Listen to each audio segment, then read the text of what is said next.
Welcome to This Explainer. Okay, we're diving straight into one of the absolute juiciest what-if scenarios in television history. Picture this. Years after walking away from Ross at the altar, Emily suddenly shows up in New York, but she isn't looking for closure. Nope. She is looking for pure revenge. So, the big question is, would Ross and Rachel's long-awaited happy ending actually survive? Or would one single devastating decision from the past just completely unravel everything they'd fought to build over the years? We're plunging right into the stakes here, figuring out exactly what would go down if Emily came back seeking pure vengeance. But to really get why this idea is so fascinating, we gotta rewind to where it all fell apart. Okay, let's dive into this timeline. Because, the pacing of Ross and Emily's relationship was, well, it was incredibly fast. They meet, they fall head over heels, and within just a few weeks, boom, they are engaged and throwing a wedding in London. At a glance, it looked like Ross had finally found happiness after his painful divorce and all that complicated history with Rachel. But as we skip ahead to point 3 on our timeline, we really have to ask, what happens when the fallout from that super rushed wedding comes back to haunt them years later? Because, as we all know, during that ceremony in London, absolutely everything changed in a single sentence. Instead of saying Emily's name, Ross accidentally dropped the biggest bombshell in wedding history, "I take thee, Rachel." That exact inciting incident instantly, completely shattered Emily's trust. She tried to forgive him at first, right? But then seeing him about to jet off on their honeymoon with Rachel, that just confirmed her absolute worst fears. Ultimately, the marriage tanked when Ross couldn't meet her demand to cut Rachel completely out of his life, and Emily basically vanished from the series. But what if she hadn't? I want you to think about the psychological weight of that moment for a second. Millions of us watching the show remember that wedding mistake as a crazy plot twist. But in this alternate timeline, Emily remembers the unresolved pain of that public humiliation every single day. She spent years trying to rebuild her life, sure, but she never fully let go of being utterly humiliated on what was supposed to be the absolute happiest day of her life. And then, the catalyst hits. Imagine Emily hearing the news that Ross and Rachel finally ended up together for good. For someone who is still carrying around that deep, unresolved pain, that news completely reopens every single emotional wound. Instead of just quietly moving on, this pushes Emily to pack her bags and head straight back to New York. And she's not there to reconcile. She's definitely not there to apologize. She's there to make Ross feel exactly what she felt. Honestly, her mere arrival would instantly send shockwaves through the core group's dynamic. Ross is completely stunned, obviously.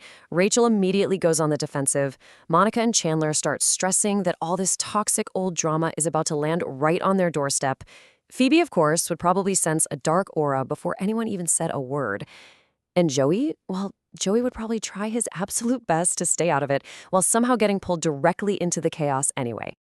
Now, what's really interesting about Emily's strategy here is that her revenge wouldn't have to be some illegal, over-the-top cartoon villain stuff.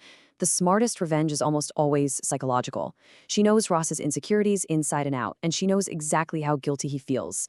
So, step 1, publish a tell-all memoir about her failed marriage. Step 2, give some really high-profile public interviews. Step 3, completely restart the public conversation about Ross's biggest, most embarrassing mistake. It perfectly targets his constant overthinking and makes him wonder if he will literally ever escape that moment.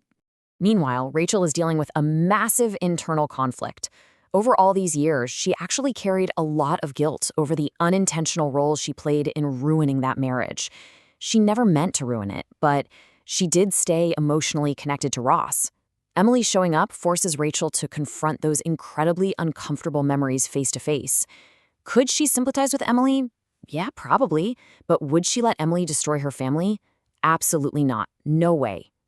And this brilliantly illustrates a completely new, fascinating conflict. Instead of fighting over Ross, Rachel and Emily are essentially fighting over the meaning of the past. Emily firmly believes Rachel took everything from her. On the flip side, Rachel believes life simply unfolded in unexpected ways. Neither woman sees herself as the villain here.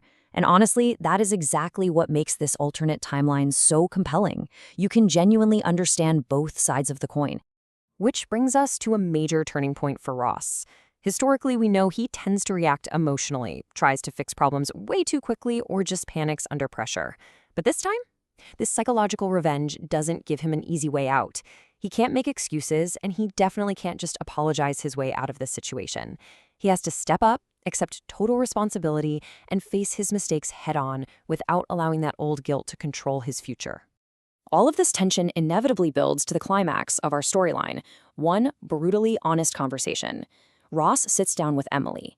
There are no excuses, no defensiveness, no trying to subtly rewrite history to make himself look better. He openly, clearly admits that saying Rachel's name was one of the absolute worst mistakes of his life. He acknowledges the immense pain he caused her, and he completely accepts that Emily has every single right to feel hurt. But during this conversation, he also reveals a really crucial truth. So, the crucial point is that their marriage wasn't actually destroyed by one sentence alone. Actually, scratch that. It was the aftermath. It collapsed because the trust could just never fully recover afterward. Emily's impossible demands, Ross's total inability to leave Rachel behind, and both of their growing fears just made any real reconciliation impossible. Which leads to this hard, overarching truth. Sometimes relationships don't end because one person is entirely wrong. Sometimes they're simply built on foundations that can no longer hold. Hearing this really shifts the entire conflict. It's no longer just about a slip of the tongue. It's about a foundation that was cracked completely beyond repair right from the start. That realization changes everything for Emily. She slowly starts to realize that her psychological revenge isn't actually giving her any peace at all. In fact, every single attempt to make Ross suffer is really just forcing her to relive her own heartbreak over and over again. It's keeping her emotionally trapped in the past, stuck in London, fighting a battle that ended years and years ago. And the contrast here is just stark. While Emily has been emotionally stagnating, the rest of the group has actually continued living. Ross has a family now. Rachel has grown into this incredibly confident mother. Monica and Chandler have built a beautiful life together. Even Joey has found real purpose.